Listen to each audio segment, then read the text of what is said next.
में दुख प्रकट हुआ, क्या लगता है? नहीं, कोई दुख प्रकट का मामला नहीं है। घटनाएं ऐसी होती हैं तो जो कर्मवीर होता है उसको प्रतिकूल परिस्थिति में चलना पड़ता है। तो उस घटना के लिए वो उनकी प्रशंसा करता है कि अगर उस प्रकार की घटना न होती तो हम आगे नहीं बढ़ पाते। इसलिए जो कर्मवीर होता है वो याद रखता है मामला, कोई बात सही है, लेकिन वो दुख की बात नहीं है। हम तो अच्छा करते हैं। हमारे सामने दिक्कत महसूस होगी, जैसे नदी का धार है, आ रहा है धार, अब बीच में कोई पत्थर गाड़ डालता है तो नदी का धार क्या करता है, और बेग से ऊपर मुँह बढ़ता है, चाहे बाएँ दाएँ किनारा कर काट लेता है। उसी प्रकार से होता है। तो इसलिए नीतीश कुमार जी ने जो चाहा किया तो वो अपने हिसाब से किए होंगे, उसका थोड़े हम कोई दुख मानते हैं।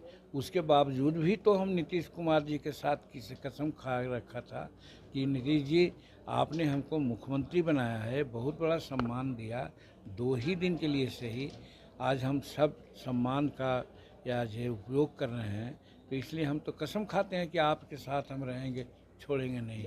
लेकिन जब उन्होंने ही कह दिया कि आप हमारे पार्टी से हट जाइए तो हम हट गए, मेरा कसम खत्म हो गया। तो ये बुरा कहाँ है भाई? मर्ज करने वाले सवाल पर आप जब भड़के थे, हट गए थे, तो उस समय भी कई तरह के जेडीयू के नेता कह रहे थे कि आपको मुख्यमंत्री नीतीश कुमार ने ही बनाया था, ये मांझी जी ना भूलें।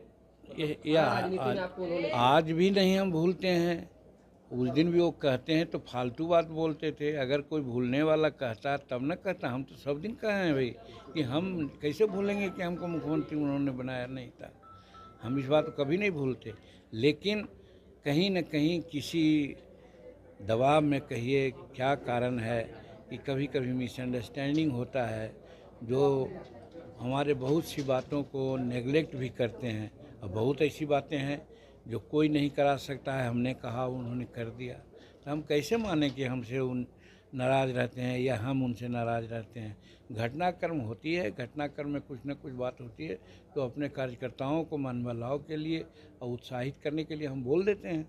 मांझी जी, आपराधिक घटना पे आप लगातार बोलते रहते हैं, लेकिन आज आपने कहा कि ऐसा कुछ नहीं हो रहा है। बिहार में जो चीजें तस्वीरें देखने को मिल रही है, 5-5 हत्याएं हो रही, आपराधिक घटनाओं पर मुख्यमंत्री नीतीश कुमार ने जो है आला अधिकारियों के साथ बैठक किया है, डीजीपी हो या फिर एसपी एसएसपी सभी के साथ। लग रहा है कि बिहार में क्राइम कंट्रोल हो सकता है, सरकार जब इस तरह से करेगी। देखिए, यही चीज़ ठीक किया है उन्होंने, और जब कहा है कि हम किसी को फंसाएंगे नहीं और किसी को बचाएंगे नहीं, ये नीति पर नीतीश कुमार जी चल रहे हैं। और हम 44 साल से बिहार के राजनीति को देख रहे हैं, हम तो देखते हैं ना। ये बात तो आज न है कि नीतीश कुमार अपहरणकर्ताओं को या मर्डरर को अपने घर पर बुला करके कोई तालमेल करवाते हैं कार्यकर्ता और क्रिमिनलों का। ये तो नीतीश कुमार नहीं कर रहे हैं। लेकिन 2005 के पहले ही होता था, हम देखा है कि अरे ये लोग बच्चा है, हो भूखा है, कुछ दे दो।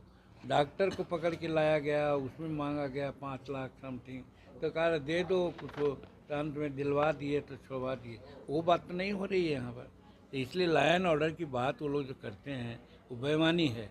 उन लोगों को लॉ एंड ऑर्डर की बात नहीं करना चाहिए। रही बात कि यहाँ तो देख रहे हैं कोई भी घटना घट जाती है, 13 करोड़ जनसंख्या हो गई और अनेक प्रकार की बातें हैं, लेकिन उस पर यहाँ का प्रशासन त्वरित कार्रवाई करता है, और जिसके चलते हम समझ रहे हैं कि बहुत हद तक जो क्रिमिनल्स हैं चाहे और लोग हैं उनमें दहशत की बात आई है। 25 को लेकर कैसी तैयारी है मांझी जी? यही लास्ट है। 25 को लेकर कैसी तैयारी है विधानसभा को लेकर हिंदुस्तानी आवाम देखिए, हिंदुस्तानी अवाम मोर्चा 2015 में 25 सीट पर एक लड़ी थी, 21 सीट अपना सिंबल पर और 4 सीट भाजपा के सिंबल पर। इस बार 2025 में कम से कम हम लोग 25 सीट पर ज़रूर लड़ेंगे, और उसके लिए हमारी तैयारी 25 नहीं 75 और 100 सीटों पर है, जहां हम लोगों को मदद करेंगे। गठबंधन में हैं तो लोगों को मदद करेंगे। आज भी जैसा आपको लोगों कहा, आज हमारी पहचान इसलिए बनी है कि हमारे कार्यकर्ता जहां हम न भी गए हैं, वो गठबंधन धर्म का निर्वहन करते हुए 100% लोग वोट किया है। तो इसी प्रकार से हम जब वोट करेंगे तब ना हमको उनके लोग भी वोट करेगा।